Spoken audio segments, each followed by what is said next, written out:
With us today, we got Joe, Trigger Joe Britson. All right, let's go. To try to get a matchup with Ngannou. Goes the roof. Francis Ngannou. Well, this is just a fist. When I start throwing it around, I can leave one hell of a mess. Let's dance. Multiple occasions. Wow, it looks like they're going to swing to the very end. And he wasn't kidding. Wow. It's very rare. What a finish. Another one. It really poses the question, what do you want to do? Do you want to take a chance and risk getting knocked out? Oh, my God. My God. Trying to take care of business, trying to get to goal. It's a knockout. Oh, my It's a knockout. And it's closing in, trying to finish it, and it's over! Because I'm going to take this foot and I'm going to whop you on that side of your face. There's not a goddamn thing you can do about it.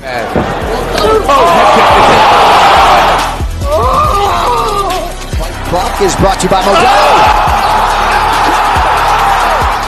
I killed it!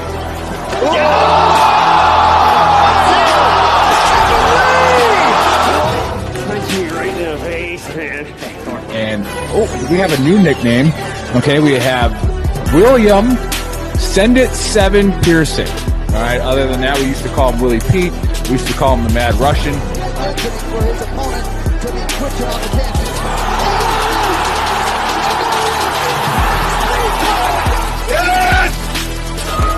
catches.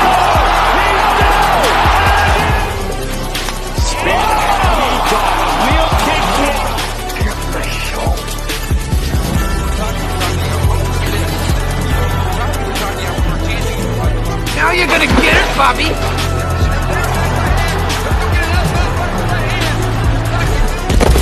I think you've had enough.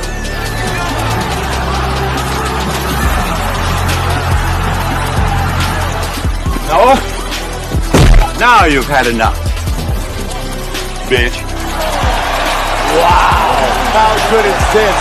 Finish him!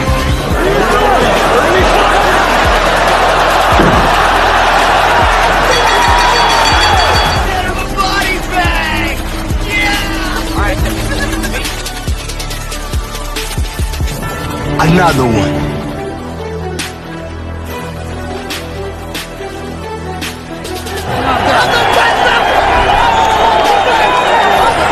Everybody gets triggered. It's just if you become a pansy. That's in the Book of Brawl. I'm not surprised, motherfuckers. You called down the thunder, well now you got it. Gotta be very careful.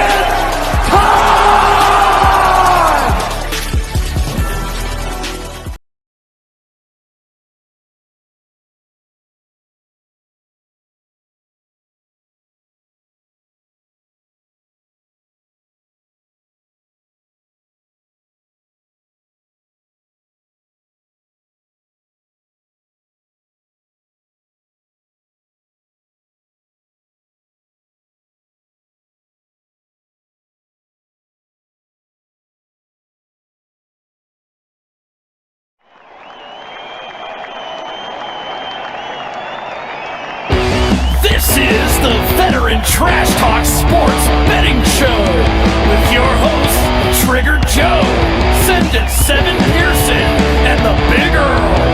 UFC, NFL, if it's on, we're betting on it.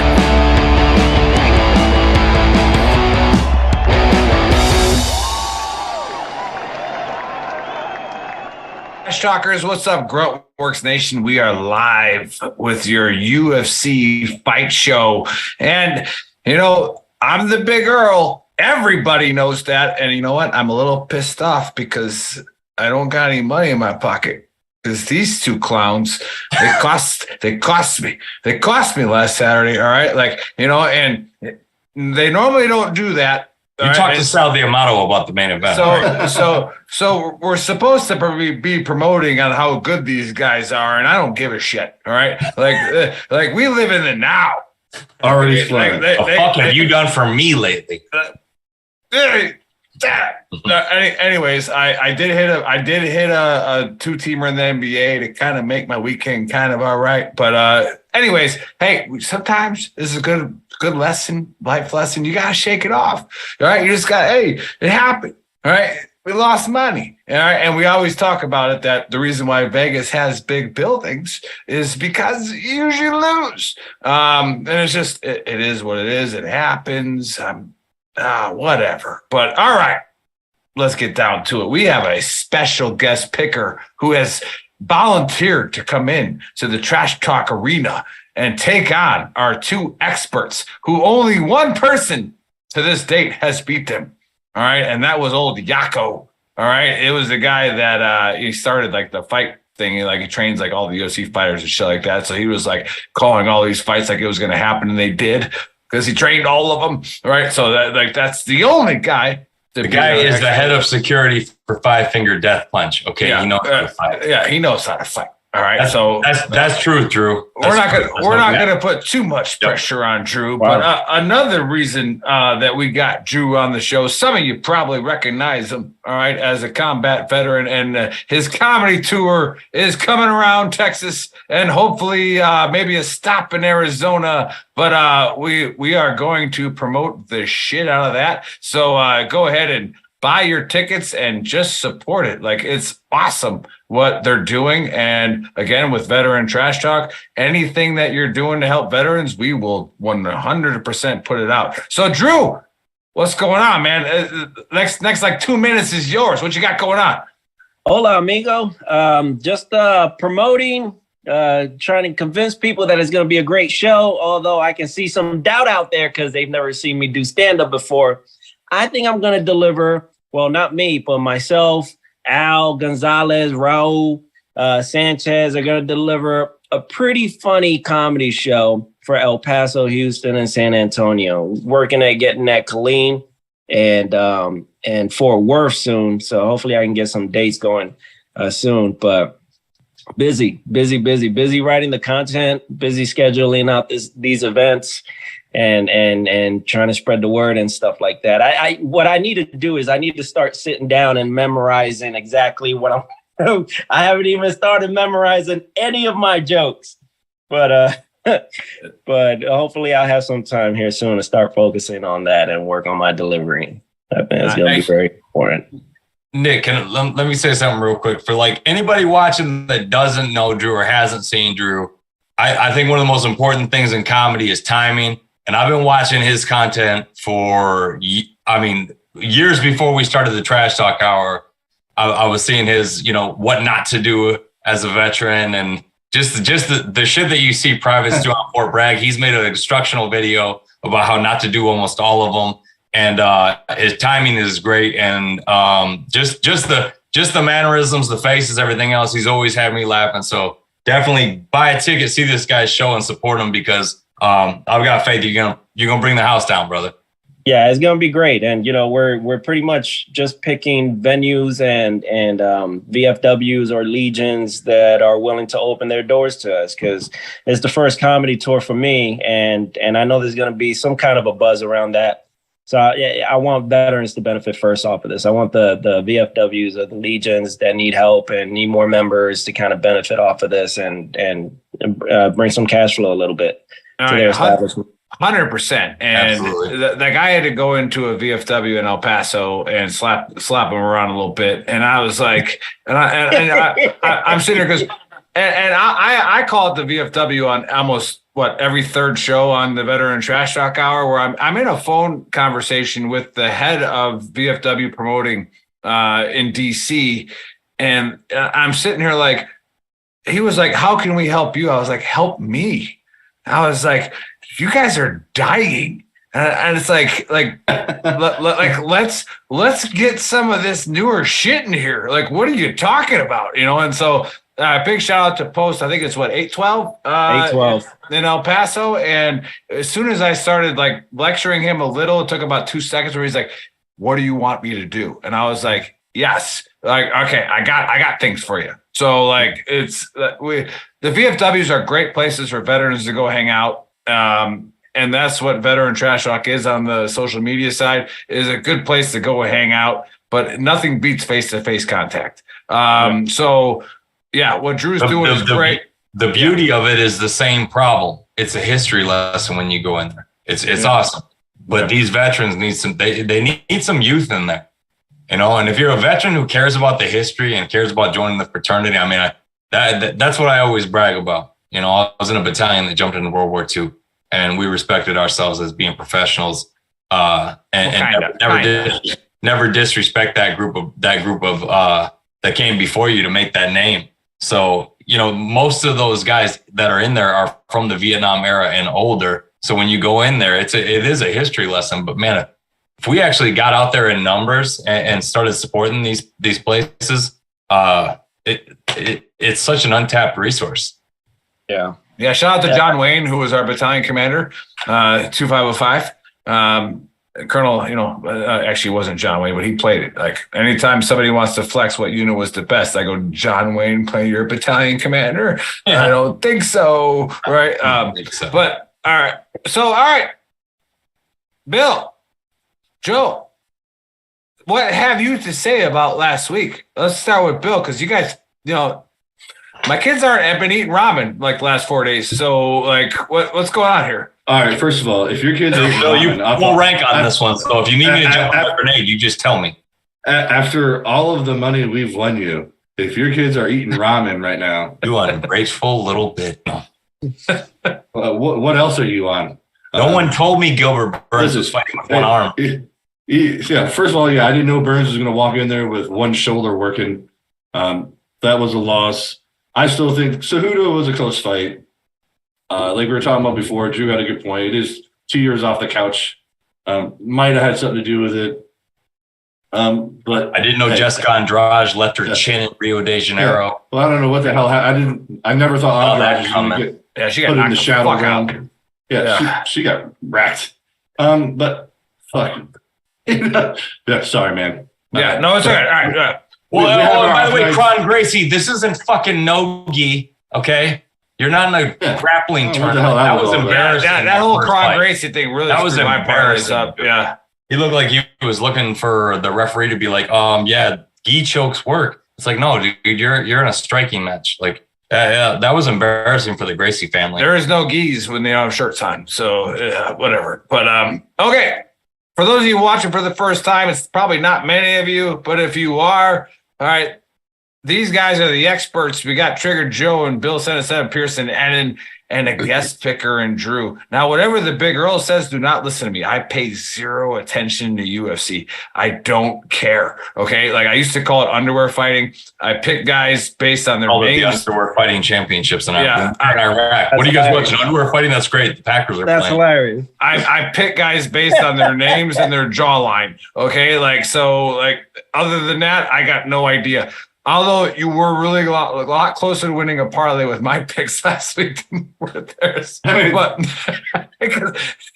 because we're gonna talk about it the whole show, or what? We are. I'm sorry, that hurt. I'm sorry. The last comment hurt, and I react. The jawlines, but hey, the jawlines definitely won last time. But okay. Just stay around for the entire show, because at the end of it, the experts will give you their locks, their DraftKings sleeper, and their parlays.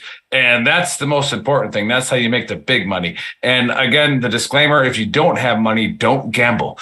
Stop. All right. Just like if you can't handle the booze like the Big Earl can with 10th Mountain whiskey, like don't drink. Right. Like, I'm not going to go downstairs. Get to bed knee walking drunk. Don't do what Nick does. Yeah, if you're going to beat your wife after doing this, don't do it. Like nope. She beats the shit out of me. I don't give a fuck. But it's fine. All right, we're getting on a whole. No, we got another SIR coming. Hold on a level. All right. God damn it. All right, let's start it out. All right, now I'm yelling. You probably didn't hear it. All right, welterweight fight. We got, hey, so how this goes is Drew's already tracking somewhat. We pick the fight winner, how it's going to end, and what round it's going to end in. All right. And so listen to the Big Earl's expertise here before you think about that when you're making your decision. All right. We got a welterweight fight. We got Means at 32-14-1 versus Alex Morano at 22-8. And you know what? I just have a feeling that Tim means business. It's a dirty bird. That's what it's dirty bird. It is the dirty bird. And Tim means business in the first round. Okay, first round KO. Don't shake your fucking heads because the big girl was pretty close last time. Okay, let's start with our guest. Drew, who's winning? Means versus Moreno. I want to say Morano. Okay, and how is it going to end in what round?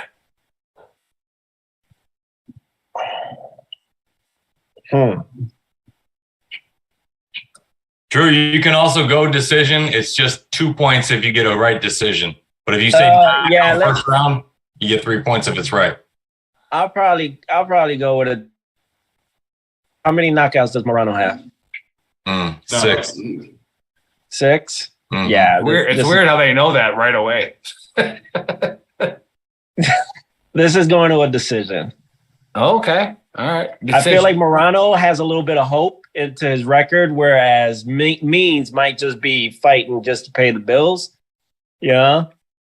With a record like that, it kind of reminds me of like Nate Diaz's record, but like I've never heard of Means. Yep. So it's kind of like he's just fighting just to fight. But I think Morano probably, if you look at the record, 8 losses, but there's still some hope to make some kind of a splash. So he might be fighting with a little bit of purpose. Now, Geronimo Martinez on the chat thread says you should talk in Macho Man character. And that's funny because I just said that with Siri. I go, if you could have like an app where Siri's like, turn right here, brother. Like that would be awesome. That was Hulk Hogan. Like, is it Hulk Hogan and Macho Man are the same? You know what I'm saying, right? Like, it's just we're turning Randy right. Poffo heard We're turning right here. Okay, so but let's go to the champ here. Do you agree with our guest host? I absolutely agree with Drew, and I absolutely do not agree with you. Stop it. The Dirty Bird. Stop it. Is me. You know how much research I put into this shit? You've heard me say it before on Fighters, and Drew hit the nail on the head. I think Means is just fighting for beer money at this point.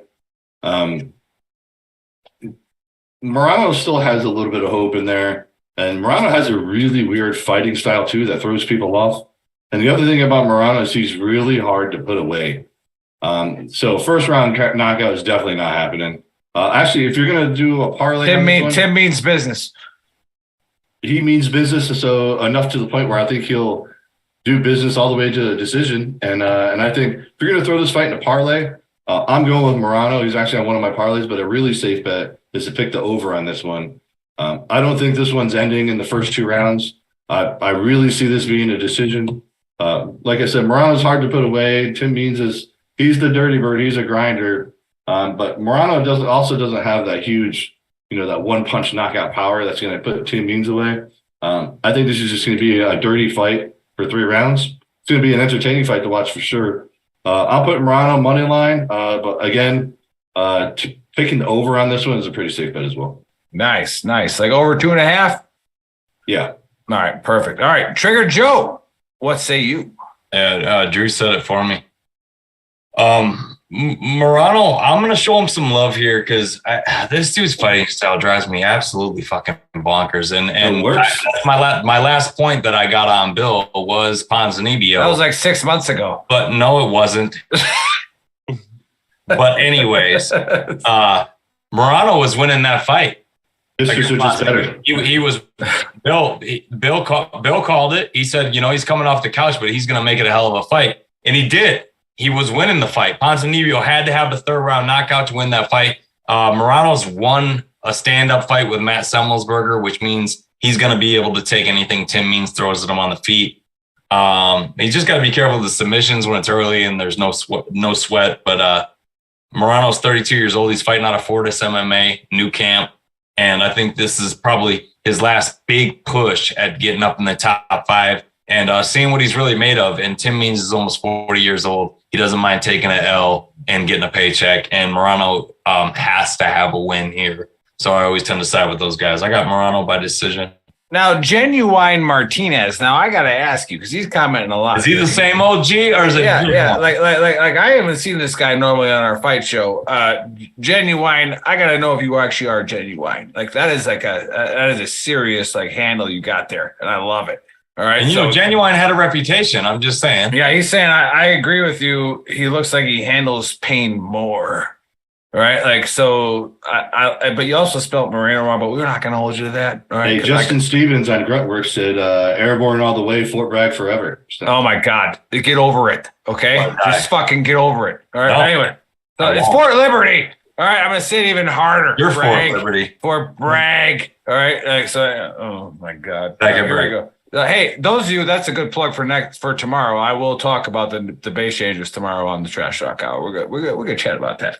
All right, but let's get back to the fights. All right, we got a light heavyweight fight, and we got Olberg. All right, 8-1 versus Poperia, whatever the fuck that guy's name is. But is it Patricia? Pateria? Yeah, fucking Poperia, 19-3. All right. Now normal wisdom would say to take Poperia, but like we're not going to do that right now. All right, we're going to take Olberg because anybody named Olberg wins. Okay, Olberg is going to face slam this guy into the fucking canvas, and it's over. I'm going to go second round face slam. All right, Drew, you see second round face slam? This one's tough. So I don't know either of these fighters, but by their records, I want to say Olberg is probably on a winning streak right now, which is why he's facing somebody that's 20-3. So he's probably like on a hot streak right now. But this guy's from the Ukraine. He's fighting with a little bit of purpose there. Not unless we're paying him to do it. Yeah. True. He can't take a javelin in there. Yeah. Or a HIMARS that are there now. Man, I want to say experience matters. I want to go Potier. However you pronounce that. Potiera. I think Potiera. Poteria. Let's say Potpourri. Is he a striker or a grappler? You know what? He is a legit freestyle fighter. He's kind of awkward on the feet, but he likes to bang. He's a little reckless. He's wild. Yeah, let's first round. I'm gonna get. That's what I'm talking about. Yeah, Drew knows his shit, man. First round. All right, first round. You went Potpourri or fucking Olberg? Poteria. No, Potpourri. Fuck, Jesus. I give it all the advice I can, guys. I don't know what to do. All right, Trigger Joe, what you got? Having said that, this is where we all separate. Olberg is Israel Adesanya's best friend and training partner. So a lot of. Why didn't you tell me that then? Well, because we're competing, Drew. This is your challenge. Do what you want. No, I'm just kidding. I love your videos, but I'm not helping you with shit right now. Nothing. Yeah. We go out to the bar. You're my brother, but in this closed room, you're my sworn enemy. No, I'm just kidding. He's not really kidding. No. Olberg, he got a lot of shit coming out. Like, oh, look at this pretty boy. That was me this morning. He's a good looking dude, man. He's a model. He looks like Cristiano Ronaldo. And so a lot of people were like, oh, is this guy a model or a fighter? Well, dude, he's had 5 fights. He is sexy. He's had 5 fights in the UFC. He's 4-1 with 3 knockouts, 2 knockouts in his last 2. Poteria in his last 5 went 4-1, but every one of them has ended inside the distance. That's why this fight is a lock for me to go under 1.5. Absolutely love it. These guys are 205ers. Someone's going to sleep. Poteria is way too wild. Olberg is way too technical. Someone's going to eat one on the chin and go to sleep. Probably in the first round. And I'm taking Carlos Olberg by knockout round 1. But lock this fight up as going inside 1.5. Nice. All right. The chat. Bill, what say you? I'm with Joe on this one. Like the highlight is, we are separating quickly from the guest. Olberg fights out of City. Poteria is 4-1 with 4 finishes in his last 5. He's no joke. Feels like I shut up the whole time, and here we go. It's my turn. Bill. All right, sorry. Yeah, you're right, but he's only fought 3 fights in the UFC, so there's that. And his last knockout was Shogun, who fucking got to the fucking ring with a cane. 263 years old. 73 years old. Here's the thing, Oberg is coming out of City Kickboxing, which is someone that's producing, Kaikar, France, Volkanovski, Adesanya. I mean, they are producing just animals out of that MMA camp. And Oberg's coming in, and he's just a wrecking crew. I'm with Joe. Oberg is also one of my locks. I think the under is a really safe bet, only because Oberg and Potier are coming in to just throw bombs at each other. I think Oberg is going to win that one, but his chin's going to get tested this fight. Yeah. However, I think just based off the training partners Oberg has access to, he is going to come in more prepared for this fight than anybody ever has. I mean, because you can go to work every day to train in fighting, and Volkanovski and Adesanya are your training partners. That's insane. I never lost to him. I mean, hey, did you ever win a fight? I did. I won one. Or did you just look at someone's shoulder one time? I did. I don't know who it was, but he was weaker than me. Buckle up, Drew. Here it comes. I'm every show. I didn't know Joe at the time, but I didn't realize his right shoulder was so weak, but I put him down on it and it came out. Right. So I didn't mean to win, Joe. It just happened. I didn't mean it. So, all right, we'll get over it. You're better than me. I don't like fighting. I don't like violence. I didn't want to fight either. I didn't realize he was so weak in the shoulder. I didn't realize that. Listen, when I go into an establishment, I'm looking for exits. And in case I gotta leave, I'm out. I'm dead. Yeah. In the words of a great comedian, Jim Jeffries, I'm an excellent scurrier awayer. Yeah. On my hands and knees. Hey, what do you got there? All right. So, Bill? Did we get the pick? Yeah. Sure. I got Oberg by TKO. I don't see this getting past 1.5. I think you want to do a little in. What's up? MMA math, Nikolai Negumereanu was the last guy to beat Poteria, and that's the last guy Oberg knocked out. So there's that one. I mean, there you go. I mean, both these guys are really brand new to the UFC. I mean, Oberg's last fight, last loss was a knockout to Chincheku, which is not a bad loss. That guy's also been knocking everybody out. Then he's on a 3-fight win streak with his last 2 knockouts in the first round. And like I said, he's just getting better, going to work every day with City Kickboxing. Like I said, they're both new. Ihor Popuri might have something we haven't seen because he's only got, 3 fights in the UFC? But I just don't see this going past 1.5. Both these guys are coming in to just throw absolute bombs at each other. It's going to be battle of the toughest chin. So I got Oberg by TKO, but picking the under on this fight is a really safe bet. Hey, do we have a sponsor outside of Veteran Trash Talk? I don't think we do right now. So I can say this. I was in a gay porn called Toughest Shin. But it's that it is what it is. We can't say that when we have actual sponsors, but we're in a lull right now. It's okay. Nick used to do a lot of 3 o'clock in the morning Cinemax movies. So don't worry about it. Don't worry. Got an IMDb page. We don't want to talk about it. We don't talk about it right now. All right. But Dave, old Face Man's on the chat, and he says that's why I got out of the Army. Dave, you switched to recruiter about 12 fucking years ago. All right. So congratulations on your retirement, but let's not get too excited about how much you served in the last 10 years. All right. Let's good job. Fucking recruiters. Good job. Here's the reason why I got all these fat kids now. Exactly. Good job out there in the Phoenix Battalion, homie. No. Taught me everything I know. I brought one of my family members to me. I'm like, yeah, this is the guy who taught. Oh wait, Dave, what are you dressed up like that for? Oh, you're a what now? You're a what? Never mind. I just learned. And he's got a purple heart. Everybody's like, oh, you got a purple heart. It's because he got shot in his big ass fucking ears. Drew's putting a fire out. Drew's like, I gotta go pee. All right, so we'll do this fight without Drew. All right, we got a welterweight fight, and we got Rodriguez at 17-3. Boy, I'm wondering, does he pick him?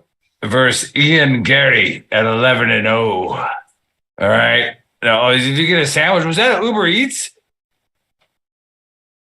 Yeah. I haven't had nothing to eat all day. Nice. I'm about to pass out on this live stream. Nice. Do it. But I want you to look. If you're watching the show, Drew, I want you to pull up the fight card here, and I want you to take a serious look at Ian Carey. All right? All right? Like, this is the guy that has serious mental problems. All right? And he is ready to go, like, do dumb shit at the CIA's call to, like, kill people. Right? Like, this is the guy. So I don't see, like, in other words, keep eating your sandwich. Like, he's a serial killer. Okay, like that's what Ian Carey is. All right, I'm just going based off of what I see. We don't have a sponsor, so Ian Carey's a serial killer. All right, and Ian Carey is going to win by KO because serial killers win. All right, so they win. All right, so. All right, Drew, do you see the serial killer? Where do you got Rodriguez in this? All right, so the first question I need to ask is, how much time did Daniel get to prepare for this guy? Because Daniel's always getting called on short notice for these fights. He's always taking these 3-day fights. No. That's the problem. Is this a short notice fight too? I don't think so. I don't either. No. Actually, I think it's more of a reward fight for Rodriguez because he's got a real good shot at winning. But he's paying I want to give it to Rodriguez. I think Rodriguez got a pretty solid chin, and he's a dog too. The fact that he did miss weight, fight short notice, I got to give it to him.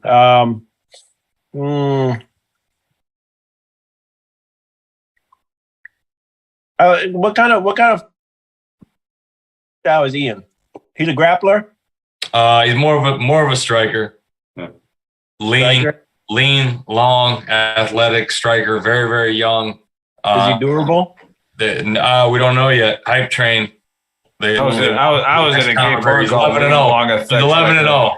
But he keeps. Listen, D-Rod's got a very good chance at hurting this kid. He keeps his chin way too freaking high, but he is super talented. And D-Rod's. I'm not going to pick Drew's pick for him. I'll wait. I think Rodriguez is going to go the distance, but he's going to put on a clinic too. I think he's going to piece him up. That's exactly what David Gray says. There's no quitting with Ireland people. They don't quit really. So I think Daniel's just with his experience and his short time in, I think he's going to piece him up, but he's going to go the distance, and Daniel's going to give the decision. And what sandwich are you eating there?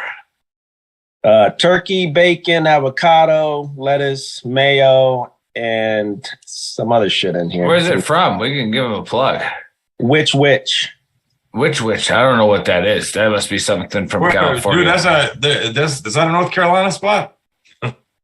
No, that sounds like North Carolina's got those. They are good sandwiches. Yeah. All right. Well,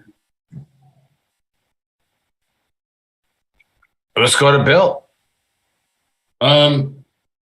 Yeah. Damn it. Like Joe said, like Danny Roddick is just one of my favorite guys on the UFC roster. And part of that is because he's that guy Dana White can call up big, hey, I need you to fight tomorrow. Danny Roddick's like, fuck it. I'm lacing up. However, Gary is an up-and-comer. Rod did miss the first weigh-in by, I think, half a pound or something like that. And then he made weight on the second attempt. So my worry about that is he's going to come in dehydrated and a little emaciated because he had to cut that weight quick. Like a paratrooper. Oh, there's only half a pound. The safe bet on this is definitely the over. I got Ian Gary winning this money line. He's the favorite, but Danny Rod could absolutely come in there and whoop this kid's ass for 3 rounds. Danny Rod's a dog. And I know he was the underdog on this one, but I don't think it was by much. I think he's like a plus 200 something. Plus 240. Plus 240 versus Ian Gary's a minus 300. I think Ian Gary is the next up-and-comer that's going to really skyrocket to that top 5 spot. But Danny Rod is not a stepping stone. like some of these other guys are. Danny Rod will actually go in there and whoop his fucking ass if he's not careful. This is a baptism under fire is what it is. It really is. So parlay-wise, take the over on this one. I don't think either of these guys are going to knock each other out, but I think it'll be a dogfight for 3 rounds. And it'll be interesting to see what happens. I'm leaning towards Gary, money line reasons. And for sake of the show, Gary by decision. But if I'm putting money on this fight, I'm taking the over on this one because I think it's absolutely going to go to the decision. But it could go either way. Both these guys are going to come in and just do a dogfight for 3 rounds. Very nice. Very nice. Trigger Joe, what say you? Yeah, I mean, pretty much the same. I think that the problem with D-Rod pulling off the W to me here is Ian Gary only gets sharper and better as the rounds continue on. You can see him kind of getting comfortable. And D-Rod, as crisp as his boxing is, and as much as of a dog as he is, he's not a premier finisher on the feet.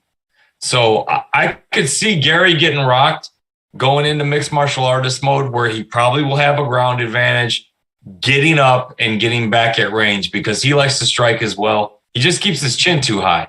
But he's coming out of Kill Cliff, 25 years old. D-Rod's 36. I see Gary starting to pull away a little bit, separate in the late second round, and probably winning a 29-28 decision over D-Rod, and those two possibly getting fight of the night.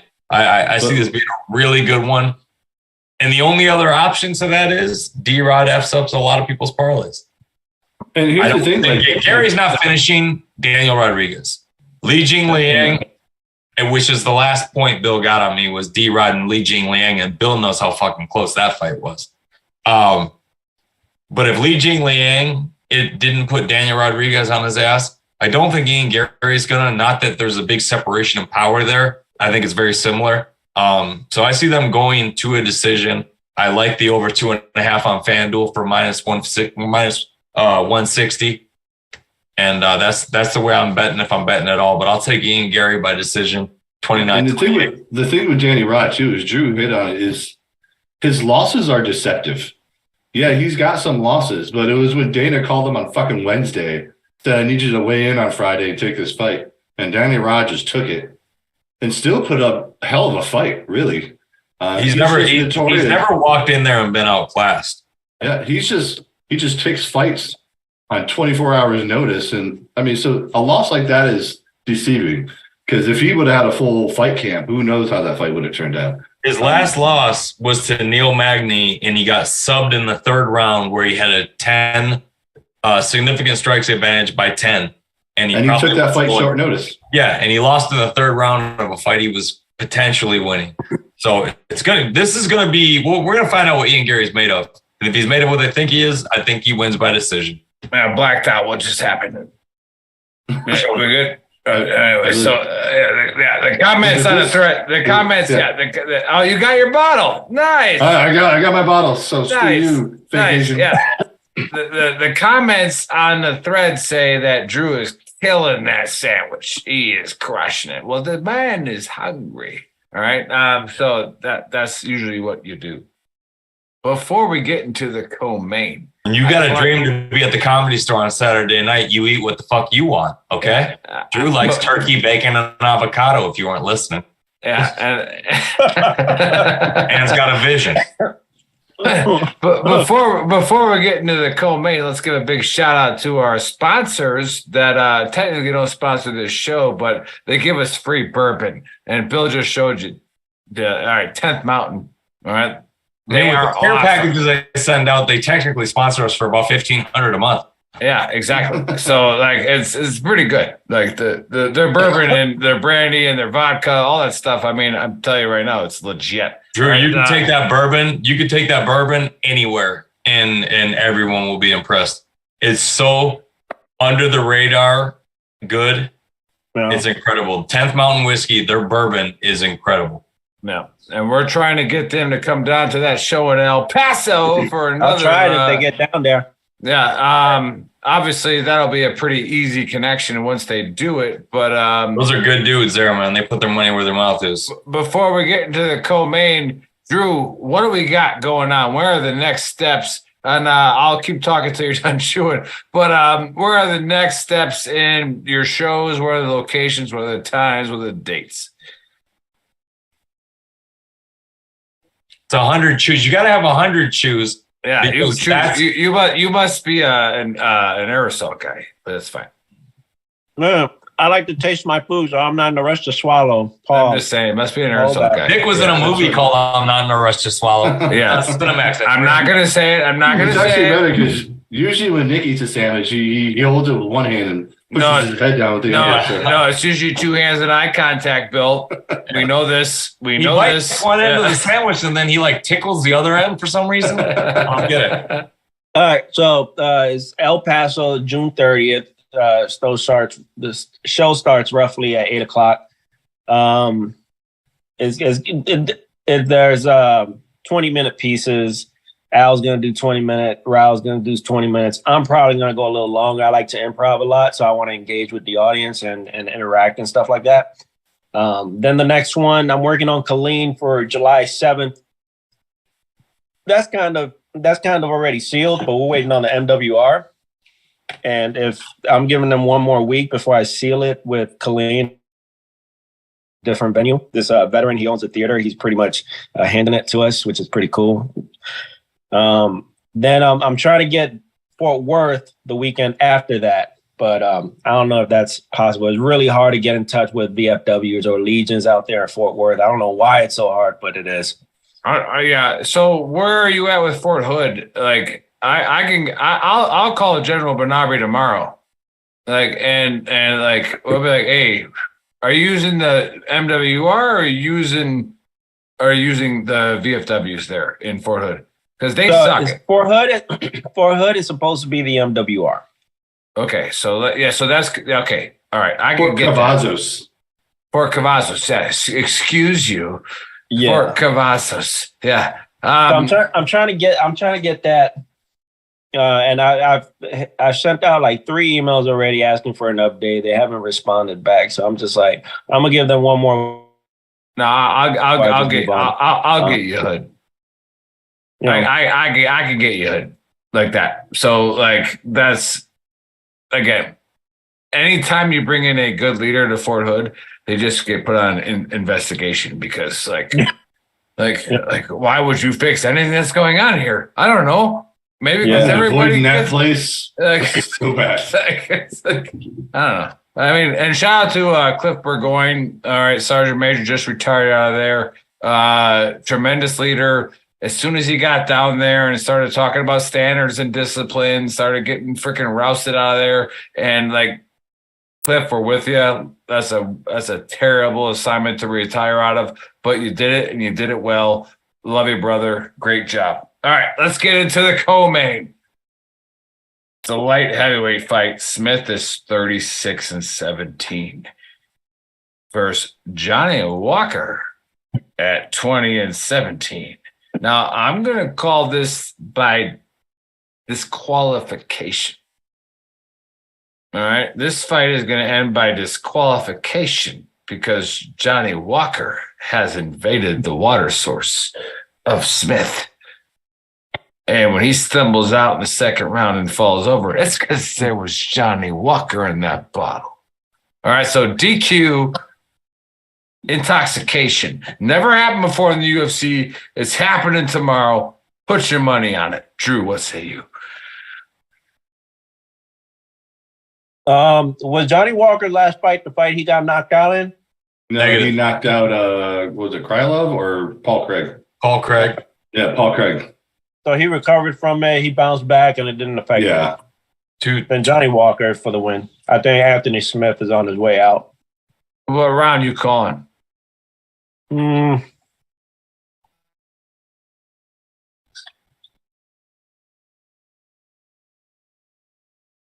are you calling it a decision? Nah, this ain't going to be a decision. I want to say round 2 knockout. I was going to say, because you took way more time than I did to analyze this fight. It's going to be round 2 knockout, Johnny Walker. Round 2 knockout, Johnny Walker. Who you on, Joe? Joe, what you got? Well, you know, as we know, we do a lot of the play on his name. Well, what's whiskey always get better with, Nick? Coke. It's a clock. Age. He started to actually look like he could potentially be Johnny Walker Blue. You don't know. He looked like, holy shit, this guy was a hype train. His fucking neck looked like a stack of dimes with an orange on top of it when Bill, who was the dude that knocked him out the window, Bellator? Oh shit, Corey. Who knocked out Johnny Walker? Yeah, derailed him. He lost to Corey. I can't think of his name, but he ruined it. Like Corey Anderson. Yeah, everybody thought Johnny Walker was the next great thing. How do you fucking know that? Came in there and destroyed him. Jesus. And Bill and I were first starting to get the show and picking against each other when Johnny Walker was getting big. And then he falls off and we're like writing the guy off, comes back against Cute Labia and subs him, then knocks out Paul Craig. My favorite fighter. Walker just hadn't aged yet. And Anthony Smith, as much as I love him, Anthony Smith is a dog. If you listen to anybody in the locker room talk about him doing interviews, he's respected amongst the fighters as a vet, as an OG, as a tough guy. I love his YouTube shorts. Him and Chael Sonnen break down some fights with the best of them. Yeah. But I agree with Drew. When he was fighting Glover, he literally took his teeth and said, Herzog, and handed him to the ref in the middle of the round. He was getting his teeth knocked out by Glover. And I just think the fights have started to pile up for Anthony, man. He's been finished 14 fucking times. Okay, as much as I like the guy, it's like kind of like Chuck Liddell. It's like, I don't know if I want to see you do this again, dude. Immensely talented. I got all the respect in the world for Anthony Smith because he could have took the Aljo route and took the belt off John Jones when he got kneed in the head, but he decided to finish the fight because he said he didn't want to get the belt that way.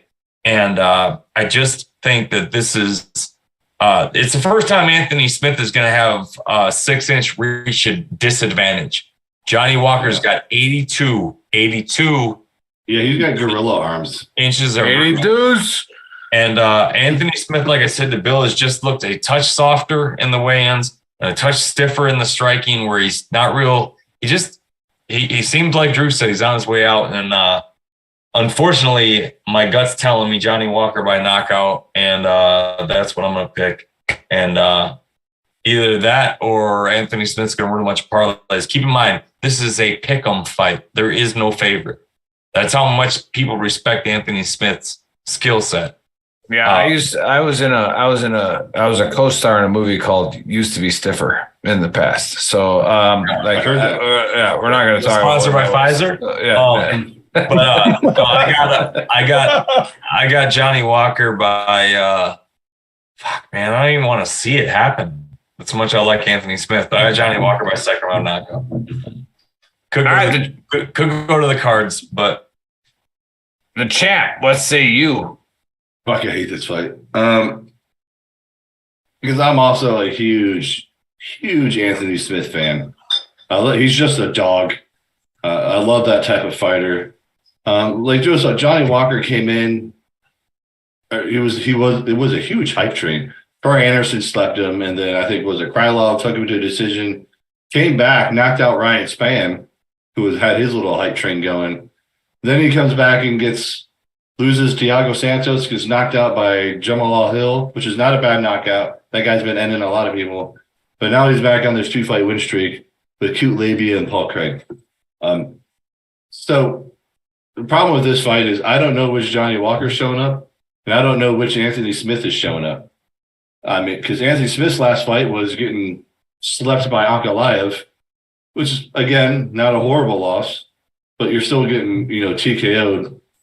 And before that, he was on the 3-fight win streak. Parlay-wise, stay the hell away from this fight, because Anthony Smith might show up and just be old-school Anthony Smith and beat the shit out of Johnny Walker. I don't see that happening. I think Johnny Walker being the younger guy with that huge reach advantage is going to be a big problem for Anthony Smith. And I think Johnny Walker just found the right coaching and just found his groove. And I think he's about to start to put a decent win streak together. I got Johnny Walker by TKO. I think it's going to be probably later in the fight. I think I'm going with the 3rd round TKO on this one. I think Anthony Smith just has the experience and the just grit to last that long. However, I think that length in Johnny Walker's reach is just going to be a problem. So I'm going with Johnny Walker TKO. But Johnny Walker's biggest problem is sometimes he comes in too hard, too fast, and he leaves himself open. Oh my God, you guys got to stop. I'm trying to throw these beach balls to you, and you're not biting. Satisfied. God, I was so close to getting you to break too. No, I'm going to break. Don't worry. So, like I said, Johnny Walker loves to, come in hard, fast, and deep, Nick, and he's just sometimes he gets finished. When he mounts his man, he doesn't mind grinding him into submission. But yeah, I got Johnny Walker TKO in the 3rd round. I think Anthony Smith's going to game him a little bit, and Johnny Walker's finally going to get his timing down and sleep him. All right, how UFC isn't like a gay Listen, you haven't seen the NFL YouTube shorts. Those are the fucking those are the funniest ones where they talk about all the sexual references. Here at Veteran Trash Talk, we don't care if he's that hole, we don't give 2 shits. But like these are serious gay innuendos. Like if I mount you and finish you in an hour, well, they find most of the fighters. You're never gonna say that to a woman. Like I'm gonna mount you and finish you, right? Like, but I say that to a guy. I tell Cameron that all the time. I'm just saying, maybe somebody come out and tell me I'm wrong. And this goes right into my pick here. We have a heavyweight fight. And it's the main event. And we have Rosenstruck at 13-4 versus Alameda at 18-2, and I have reached the blood alcohol level content where I am not making this pick. So let's go with Drew. Who is winning the main event?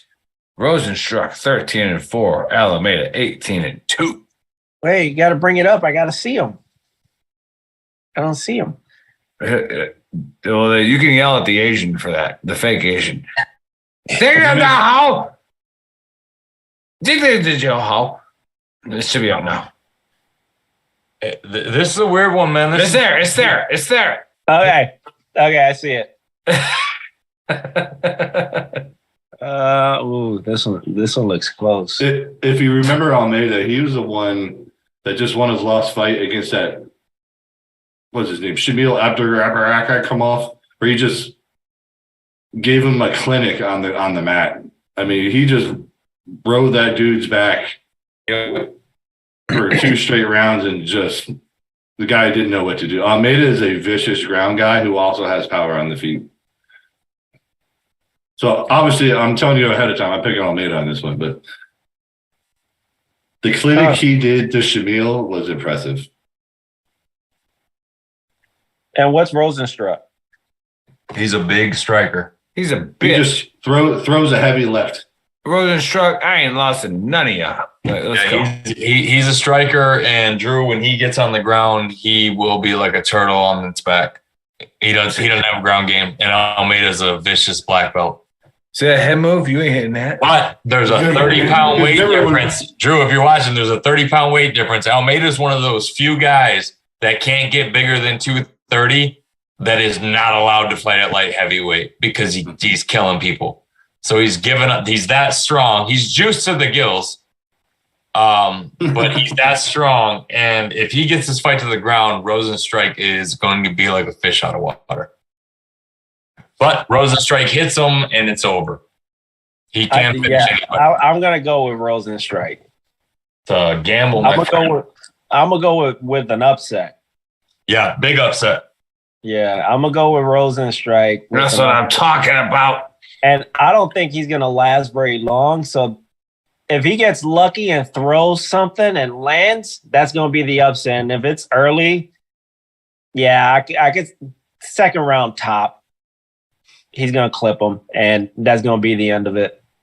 Nice. All right, so Bill, the champ, what say you? Going with Almeida. Here's why. Oh, this is really another separator. Yeah, this is really Almeida's first big challenge, if you will. I mean, they thought Shamil Abdurakhimov was going to be the one, but he just, and so was the other guy too, Joe. It was like Anton Turkovich. This guy gets heavyweights on the ground. Not gonna work here anymore. Yeah, I mean, if Almeida gets these heavyweights on the ground, you don't see a lot of heavyweights with the ground game this guy has. Yeah. Like Joe said, though, he's not as big as these other guys. You know, he probably walks in at 230, 240, but his ground game is just vicious. And he's like almost like an Aljamain. Yep. As a heavyweight, he just gets on their back and backpack somebody at 230. And the problem is that is Rosenstruck's Achilles heel. If you remember when he fought Curtis Blades, it was Curtis Blades laying in his guard for 3 rounds straight, and Rosenstruck just sitting there trying to wiggle out of it and had no idea what to do. Rosenstruck doesn't know what to do, but he can't throw lefts. I think he's going to come in. Rosenstruck's going to throw a big, heavy looping punch. Almeida's going to get him on the ground, and that's where he's going to stay the rest of the fight. So I got Almeida by submission. Although he's really good at getting guys back and just dropping bombs on the side of their heads. So it could be a TKO, but I got him by submission. I think Rosenstruck's just going to get frustrated and give up his neck because he's a dummy, doesn't know what to do on the ground. I'll go submission late first, early second. Nice. I'll do Almeida submission first round. So submission by under 2.5. Drew, there's a dog in your house, Drew. Yeah. Drew, there's a dog in your house. Okay. Okay, he's friendly. I didn't know if you knew that dog or there's not. a dog there. Listen, is that a Belgian Malinois? Yeah, it's a Belgian. She's my emotional support animal. Although I'm sure you. I know, dude. I've seen it. No, I've seen her. You've done videos with that dog. Yeah. What a fucking good-looking dog, man.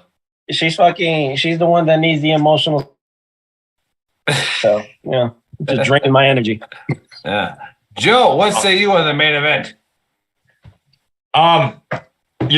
Bill and Drew both support very well thought out, lucid points for their argument. But I got lucid points. I got what's that? Yeah, lucid points. You heard that right. You're talking to a PhD candidate, Joe. I'm not sure. So you better be careful. I'm not sure if you know that, but I go to community college. University of Phoenix is fucking top notch. Phoenix is a big city. You know, the thing here is like Jelton, the big difference with this fight and any of his last ones is he can't afford to eat a clean shot. He's giving up 30 pounds. I don't think he does, but Jairzinho Rozenstruik by first round KO is plus 800. I'll put $10 on it. Take a flyer. Why not? That's the only way Rozenstruik wins. He catches him on a takedown coming in with a possible knee with one of those red oaks he calls legs or an uppercut, and Almeida could be in trouble. You know, there was a 30-pound weight difference. You don't see that anymore. That's like UFC 1 when Art Jimerson fought with one glove on and one bare hand. That's the last time you saw 30-pound weight differentials. That's how good Almeida is. But I think he grabs an ankle, picks him to the ground, walks up the back, grabs the neck, and chokes Rozenstruik out. I don't think this fight gets out of the first round. So I think the best bet on this fight is under a round and a half, but I really like Jelton Almeida to win this fight by submission. Yeah, great point, Joe, that, hey, when you listen to this fight show, like when they talk about their picks, they're telling you that who they might win, but they're telling you like the best bet. So under a round, like that's what you got to pay attention to. Not like last week. Fuck both of you. All right, so here we go. Let's fire it up. Let's stay with Joe. Let's stay with Trigger Joe. Give me your locks, your parlays, and your DraftKings sleeper. And I'm going to write the pen, guys. Here's where you write it down. Let's go. What do you got? All So, I'm locking up Jelton Almeida. He can't afford to lose this one. I'm also locking up Carlos Ulberg. I think he finds his spot and puts Poteria out of his misery. And then this Carl Williams against Chase Sherman. He's a Russell machine. Chase Sherman's a wrestler. He's way outclassed in the wrestling here. So I like Carl Williams as another lock. My DK sleeper. Oh, there's a couple of good picks on this one. But I'm going to go ahead and say that if you can get Anthony Smith as a solid pick as a DK sleeper, but I'm going out on a limb here and saying Douglas Silva D'Andrade over Cody Stamann, just because D'Andrade is a knockout machine. He's going to have the reach on Stamann. Stamann's got 64-inch arms, which is like Justin Whitehead, who was 5'3". 7-inch reach advantage. D'Andrade is a banger. Good underdog pick. My parlay goes as such on the way up. First fight of the night, Jessica Rose Clark against, thank God Nick didn't have to say her name, Lisboa. Take that fight to go the distance. Yep. Go 2 fights up. Bill and I have seen Mandy Bohm fight, and 15 minutes later, we got woke up by our alarm. Another sleeper. It's Ji-Yeon Kim and Mandy Bohm to go the distance. So 2 female fights on the early prelims. Take them both to go the distance. And by the way, the fight Joe just talked about is the worst fight on the card. Yep. So start your girl on that fight. Yes, absolutely. So after those 2 decisions hit, and they will, work your way up to Carl Williams over Chase Sherman, take him money line. I really like Alex Morono. I think this is a redemption song for him, and he's 32 years old. He's got to win this fight. So take Alex Morono money line. I'm playing Carlos Ulberg by first round knockout or by knockout. That's why I posted the pick. But play Carlos Ulberg any way you want. I think he wins the fight by knockout.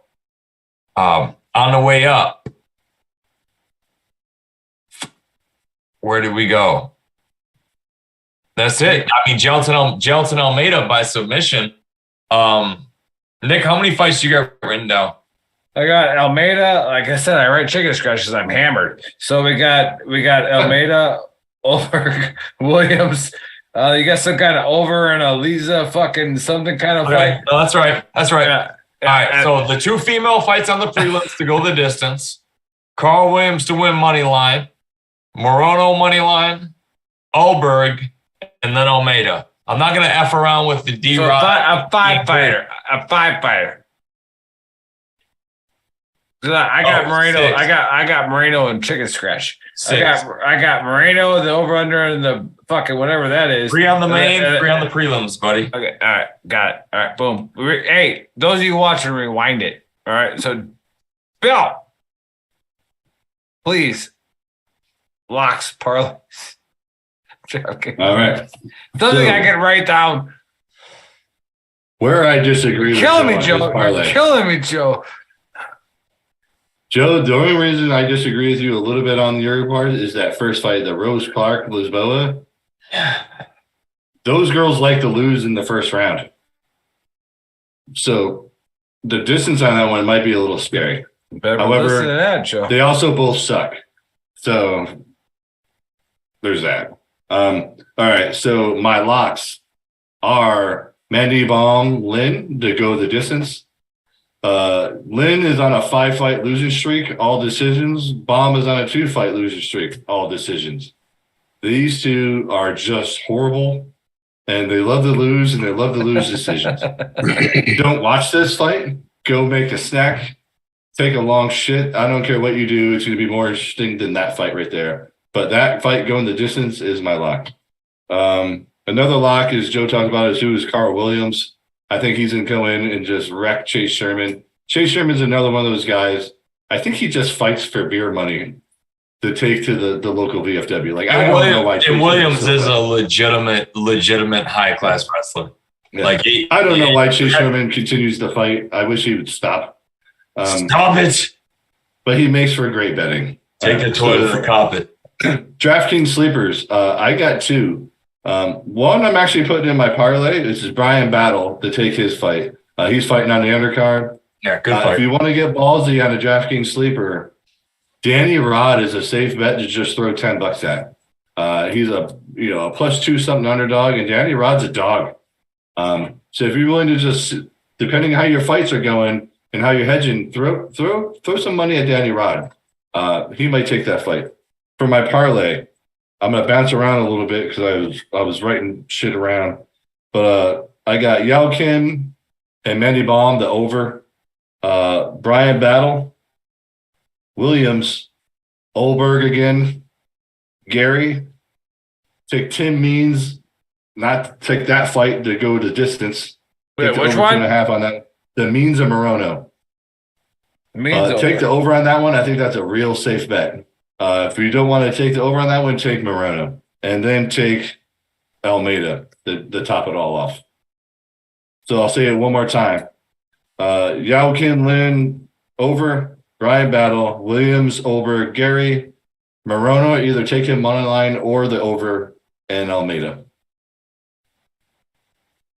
That's what my chicken scratch looks like. I got no idea what that means. Yeah, I'll text I got no idea what that means. Hey, you know what would have completed my 7-player prop? Jimmy Butler to score 25 points. You want to know what he scored? 24. Fucking A-Red, he did. Yep. Yeah. I had Jalen Brunson plus 200 to score 35. He scored 41. But all right, here we go, sports fans. Again, early. Drew, I bet on anything. Stop. Bill's the Sergeant Major's not done. Yes, Joe. So tomorrow I'll be posting my bets and I'll post on under send to 7. You did right. You get a pay. Some tells you spend a lot of time doing that with you, Rick. It was more like the push-up, but whatever. I'm not here to split hairs. So yeah, check Send to 7's page tomorrow. I'll be posting a couple bet slips for everybody that copied out. Perfect. There you have it, fight fans. And before we get into doing the stuff that we always do on the fight show, let's give Drew one more chance. All right. Hey, where are your shows coming up? What we got going on? And we'll get to the rest of it. El Paso, June 30th. Wow. I got the itis right now because that sandwich really hit me. June 30th, El Paso, 8:00 show. Tickets are available, but we're almost out of the premium tickets. So there's I think 10 left, the premium tickets. It's gonna be a really good crowd. We're anticipating over 300 in attendance. Then I have Houston, July 22nd. Gonna be a big crowd, and San Antonio is almost sold out for July 29th. And I'm currently working on. I got some guest appearances showing up for San Antonio and Houston, but I am working on July 7th for Killeen and Fort Worth. July 15th, I think that's the following Saturday for Fort Worth. So still working, still moving. I'm gonna start Ralph Barbosa and telling him that he needs to start touring with you. The who? Ralph Barbosa. I love the kid. I saw him live. He was not as funny. Really? Oh, that's a bummer, man. Because I like him. I like him too. I was super excited. I wouldn't like seeing him tank. That would be like watching Anthony Jeselnik tank. I would be really bummed out. I actually saw Norm Macdonald tank once. But Norm Macdonald was probably one step above sleeping drunk. All right. But so anyways. God bless his soul. God, he was funny. No, funny. Arsenio Hall was funny. I want to go see Arsenio. He's hilarious. He still had that old school rhythm. Yeah. Arsenio Hall was hilarious. Yeah. Oh, man. But everything that we just said is exactly why VFWs are struggling right now, is that we all have our own idea of what a veteran is. And we have this bro vet syndrome or this Karen vet syndrome where this is what a veteran is. And can we not just come together and frickin' laugh? All right. Can we not just come together and share our stories? Yeah, we're not as big shit as we talk if we can't get out of our comfort zone, meet a veteran that had a completely different experience than us, and do things their way for a night and see. Because dude, go to a comedy show. It's like the guy you shot in Afghanistan was way harder. There's a reason why stand-up comedy that exists. Somebody else shot in Afghanistan. Like, the natural, sustainable drug to sit there and laugh at somebody's jokes all night with no hangover. That's legit. You feeling bad? Go see a comedy show. Yeah, that's the conversation I'm having with that. That can be life changing. That's the conversation I'm having with the MWR, where it's kind of like the one in El Paso.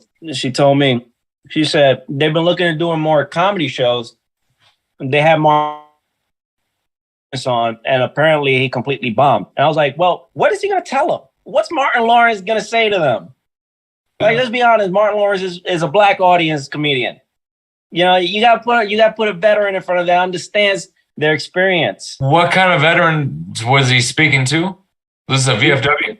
No, Martin Lawrence. No, he was on base. Okay, well, what the fuck these days? Forget about black. He's a generational talent too. That too. And that's like they don't understand his comedy and the genius of that, or like they don't even understand Dave Chappelle's comedy. That's what I was trying to tell them. Like, put more people, and I think there's just a stigma around influencers, really, veteran influencers. Because when shit goes down, we're like the first ones. Let's talk about this. And I'm trying to break that stigma where it's just like, no, it's not like that. We're there. We're trying to entertain the troops. We're trying to entertain the soldiers. We can keep it clean. We can do clean sets too. But it's just I even offered to do it for free. I told them, listen, I'll go. I'm driving by anyways. I'll do it for free. Put me in front of them. They still said no. I started thinking very rebellious. I'm like, you know what? I'm about to do this in the parking lot. I'm gonna do a meet and greet in the parking lot and then sell some jokes there. But you know, as long as we were able to make it happen with the VFW 812, and that's all that matters to me. As long as I'm in front of veterans and service members and making them relate and giving them a good time. We're going to make it happen, and that's the point. The point is, and that's what goes along with veteran trash talk, is people don't even realize that we'll put it on T-shirt companies on our show. We don't give a flying fuck who makes money, right? Like, we don't care. The whole point is to make sure that we understand where our brotherhood and sisterhood is.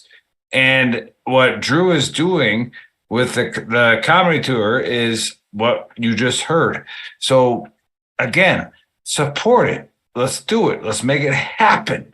And with that, let's plug the other nonprofit, the nonprofit that we always support, that Bill is a part of, and not necessarily a part of, right? But like supporter, and we are a supporter of. I don't want to say it the wrong way. I'm hammered. Let's go. I'm actually going to plug 3 this time. Again, the number one group that we are always plugging out here, Gold Star Teen Adventures. Please, everybody, go to goldstarteenadventures.org. Donate money to this company. Again, they take all the Gold Star kids that are out there. They bring them together throughout the entire year. They take them on hunting trips, scuba trips, get them scuba certified, mountain climbing, and then rock climbing, anything you can think of. They bring all these Gold Star kids together, and they let them know they're not alone, they're not forgotten, and they take them on all types of trips and follow them all throughout college. And then Wear Blue, Run to Remember. There's one here, there's one at Bragg. They're starting to build one in Fort Campbell. I think they're trying to start one in Hood as well. Again, they assign mentors that are mostly active duty soldiers, sponsor a Gold Star kid, and they sponsor them every Saturday up till Memorial Day to run a 5K for Memorial Day. Then they do a hike afterwards.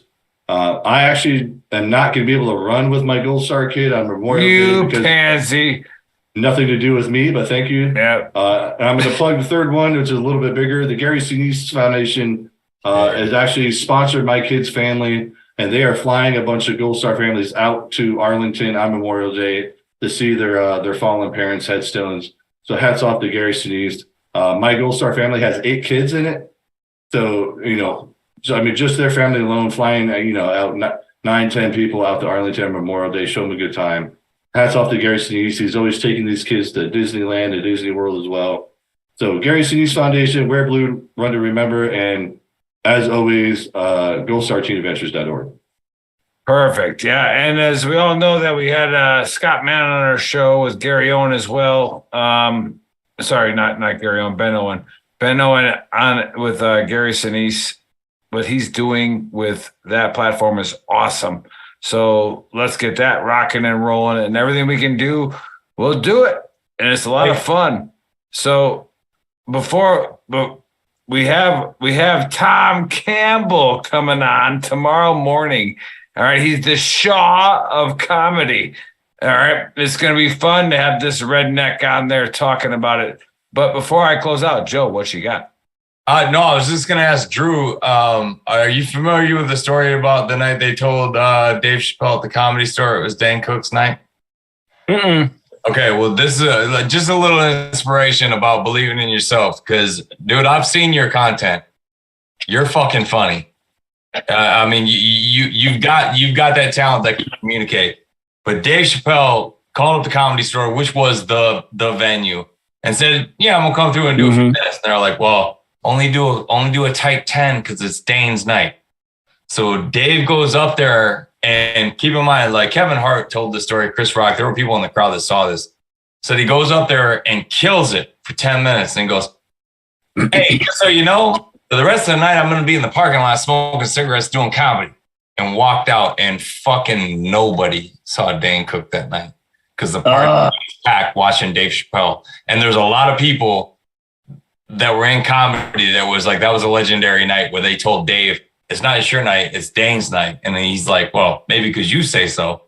But he walked out in the parking lot, and for hours upon hours, the parking lot was packed watching Dave Chappelle because they told him it's Dane's night. And he was like, "Well, give me the mic. We'll see whose night it is." Yeah. So, but man, we're great. We're rooting for you, brother. The stand-up comedy is something, man. It takes a lot of guts to get up there and throw your jokes out there. So, it's a beast. I wish you all the success because you got the talent, brother. It's a whole mountain I'm tackling, man. It's 20 pages in of just jokes, and I'm still fucking writing. And I'm just pulling and trying to, it's like fucking connecting the dots and trying to structure everything and stuff and polish material and then doing open mics and stuff like that. Open mics are rough, man. Open mics. Well, you're trying to communicate with America, and you got no clue who's sitting out in front Los of you. Angeles, really. Well, right, yeah. So you got no clue. Yeah. what lines you might cross in your bit. Yeah, and I crossed the line too. My first open mic. This lady. Give us your first joke on your first open mic. It's a bad one. Do it. There's a lot I learned in the military. I learned to never give up, never stop trying, even if she says no. It's bad. It's spicy. And that triggered the next comedian. She went up there. She was like, "Really, Drew? Really?" I was like, "Listen, I'm trying to figure this out, man." You should have answered back like, "If I say no, not really, does that make it okay?" Can I give you a joke? Like 2020, like maybe even 2010. Prior to that, yeah. It was yeah, man. It's funny because when I went up there and I threw it out there, I see everyone. They kind of did one of these. They kind of go. Yeah. And in my head, I'm like, we're gonna see this through. We're gonna finish this set. And but like internally, I was just like screaming, like run and get out. And the worst part about it is when you're done, nobody laughed at it. When you're done, you got to sit down and then just wait for the rest of the comic because like a respectful thing. So having to sit down, the next comic goes there, "Really, Drew?" And like half of her set was about me. I was just sitting there like, I don't know what to do right now. I don't want to sit here anymore. I don't want to be. I kind of just want to leave. Like, it's baptism of fire. What's been your best joke so far? I wrote one today that's pretty good. It's sort of an angle. of being a veteran. And it's kind of like, I don't have it memorized yet, so I'm kind of spitballing a bit right now. Run it. It's about being a veteran, and I don't really announce it when I go out in public that I'm a veteran and stuff, because if some shit goes down, I don't want people to come to me for answers. So it's kind of like, yeah, I'm a little stocky and stuff like that, but I don't like confrontation. I don't like violence anymore. Like, and then I talk about going on this date. Like, I went on a date with a girl at the movie, and a fight ensued. It was the big black dude that was just fighting everyone. It looked like he was mad at the world. That's all I know. I left. I waited for my date outside. That's all I know about it. I left. I don't do sacrifices no more. Last time I did sacrifices, I got paid for that. Be like, you guys might have seen how that story ended on the news or something, but I didn't catch the end of that one. I did. Oh my God, that's great. Yeah, that's awesome. No, it's good shit. Yeah, that hit me real fast. Like, because it's like, we're like, oh, like, you're an airborne ranger. Can you do it? Not without a rifle. Like I got a rifle in my hand. Help us. You do understand the last time I helped anyone, there was at least 30 guys with rifles here and here pointing this way, right? You see any of them? I don't. That was great. All right, so make sure you all check out. All right, Drew and the Combat Veteran, the comedy tour. Drew, make sure I say that right. What's the name of the comedy tour? The Friendly Fire Comedy Tour. Right. The friendlyfirecomedytour.com. Who else to make fun of our own than our own, right? Exactly. Right, and we find a lot of healing and growth in humor. But we will see you guys tomorrow very early. The big girl will be awake, and there will be an Irish coffee, and we will be freaking talking comedy. So we'll see you guys tomorrow on Saturday.